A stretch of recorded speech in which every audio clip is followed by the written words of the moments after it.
Perjalanan seorang perantau. Halo teman-teman, semoga kalian selalu diberi kesehatan dan rezeki yang baik.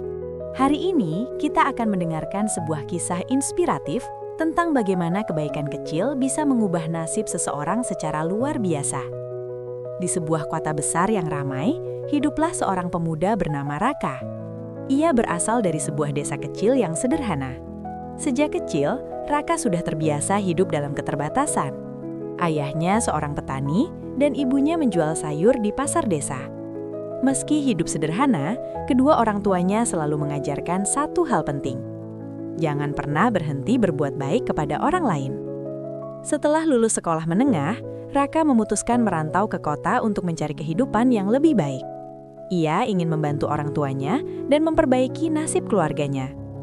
Namun kehidupan di kota tidak semudah yang ia bayangkan. Setelah beberapa hari mencari pekerjaan tanpa hasil, akhirnya Raka memutuskan bekerja sebagai tukang ojek pangkalan di sebuah pasar tradisional. Setiap hari, ia bangun sebelum matahari terbit. Dengan jaket sederhana dan motor tua peninggalan pamannya, ia menunggu penumpang di sudut jalan pasar. Pendapatannya tidak menentu. Kadang ia hanya mendapatkan 2 atau 3 penumpang sehari. Namun, Raka tidak pernah mengeluh. Ia selalu percaya bahwa kerja keras dan kejujuran suatu hari akan membawanya pada kehidupan yang lebih baik. Walau hidup pas-pasan, Raka dikenal sebagai orang yang ramah dan suka menolong. Banyak pedagang pasar mengenalnya sebagai pemuda baik hati yang tidak pernah menolak membantu orang lain. Ia tidak menyangka bahwa suatu hari, sebuah peristiwa kecil akan mengubah jalan hidupnya selamanya. Hari yang melelahkan. Suatu siang yang terik, Raka baru saja mengantar penumpang terakhirnya. Matahari terasa sangat menyengat dan jalanan kota penuh debu serta kebisingan kendaraan. Ia menghitung uang hasil kerjanya hari itu. Tidak banyak, hanya cukup untuk makan dan membeli bensin. Raka menghela nafas pelan, namun ia tetap bersyukur. Saat sedang duduk di pinggir trotoar dekat pasar, ia melihat seorang pria tua pemulung berjalan dengan langkah yang sangat lemah. Pria itu membawa karung besar berisi botol plastik bekas. Tubuhnya kurus, pakaiannya lusuh, dan wajahnya tampak sangat lelah. Beberapa orang yang lewat hanya memandang sekilas, lalu melanjutkan perjalanan mereka. Raka memperhatikan pria tua itu dari kejauhan. Tiba-tiba, pria tersebut berhenti berjalan dan terduduk lemas di pinggir jalan. Raka langsung berdiri dan menghampirinya. "Pak, Bapak tidak apa-apa?" tanya Raka dengan khawatir. Pria tua itu hanya menggeleng pelan. Dengan suara lemah, ia berkata, "Bapak belum makan dari kemarin." Mendengar itu, hati Raka langsung tersentuh. Tanpa berpikir panjang, ia mengambil uang di sakunya, uang yang sebenarnya ingin ia gunakan untuk makan siang. Raka lalu pergi ke warung kecil di dekat pasar dan membeli nasi bungkus serta air minum. Ia kembali dan memberikan makanan itu kepada pria tua tersebut. Pria tua itu menatap Raka dengan mata berkaca-kaca. Ia tidak menyangka masih ada orang yang peduli pada dirinya. Raka hanya tersenyum sederhana. Namun, tanpa mereka sadari, dari seberang jalan ada seseorang yang memperhatikan semua kejadian itu dengan sangat serius. Saksi tak terduga. Di seberang jalan, sebuah mobil hitam mewah sedang terparkir. Di dalam mobil itu duduk seorang pria paruh baya berpakaian rapi bernama Pak Arman, seorang pengusaha besar di kota itu. Ia baru saja selesai menghadiri pertemuan bisnis di sebuah hotel dekat pasar. Ketika mobilnya berhenti karena kemacetan, ia melihat kejadian yang menarik perhatiannya. Dari dalam mobil, Pak Arman menyaksikan bagaimana Raka membantu pria tua pemulung itu. Yang membuatnya terkesan bukan hanya bantuan yang diberikan Raka, tetapi cara pemuda itu melakukannya. Tidak ada pamer, tidak ada harapan balasan. Ia hanya membantu dengan tulus. Pak Arman tersenyum kecil. Di kota yang sibuk dan penuh persaingan ini, jarang sekali ia melihat ketulusan seperti itu. Setelah pria tua itu selesai makan, Raka bahkan membantu mengangkat karung pemulung itu ke atas motornya. "Bapak tinggal di mana? Saya antar saja," kata Raka. Pria tua itu terlihat sangat terharu. Pak Arman semakin penasaran dengan pemuda tersebut. Ia lalu meminta supirnya turun dari mobil dan memanggil Raka. "Mas, ada yang ingin berbicara dengan Anda?" kata supir itu. Raka terlihat bingung, namun ia tetap berjalan mendekat ke arah mobil mewah itu. Ketika jendela mobil terbuka, ia melihat seorang pria yang tampak berwibawa menatapnya dengan ramah. "Anak muda, siapa namamu?" tanya pria itu. "Nama saya Raka, Pak," jawabnya sopan. Pak Arman menatapnya beberapa saat, lalu tersenyum. Ia merasa baru saja menemukan sesuatu yang langka, seorang pemuda yang memiliki hati yang sangat baik. Dan pertemuan singkat itu akan menjadi awal dari perubahan besar dalam hidup Raka. Tawaran tak terduga. Pak Arman turun dari mobilnya dan berdiri di depan Raka. Penampilannya sangat rapi dengan jas mahal dan sepatu mengkilap. Raka merasa sedikit gugup.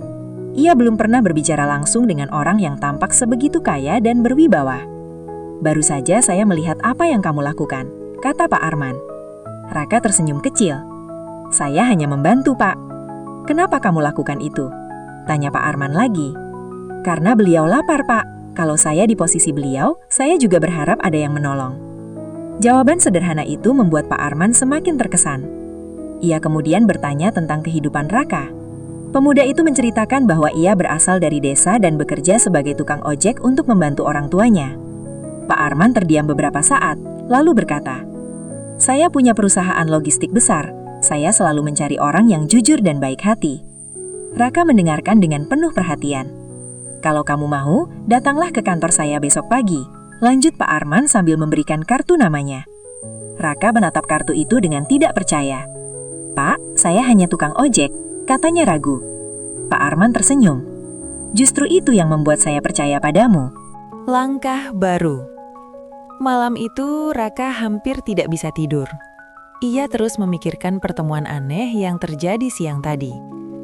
Apakah benar seorang pengusaha besar mengajaknya datang ke kantor? Pagi harinya, dengan pakaian paling rapi yang ia miliki, Raka datang ke alamat yang tertera di kartu nama Pak Arman. Bangunan kantor itu sangat besar dan megah.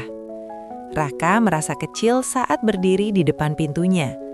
Namun, ia mengingat pesan orang tuanya. Jangan pernah takut mencoba kesempatan. Dengan langkah ragu, ia masuk ke dalam kantor. Beberapa menit kemudian, ia sudah duduk di ruang kerja Pak Arman yang luas. Pak Arman tersenyum melihatnya datang. "Bagus, kamu datang," katanya.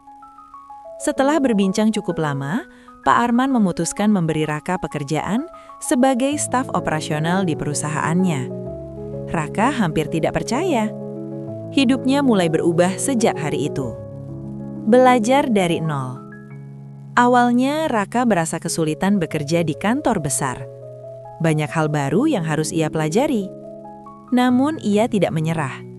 Ia datang paling pagi dan pulang paling akhir. Ia belajar dengan tekun dari rekan-rekannya.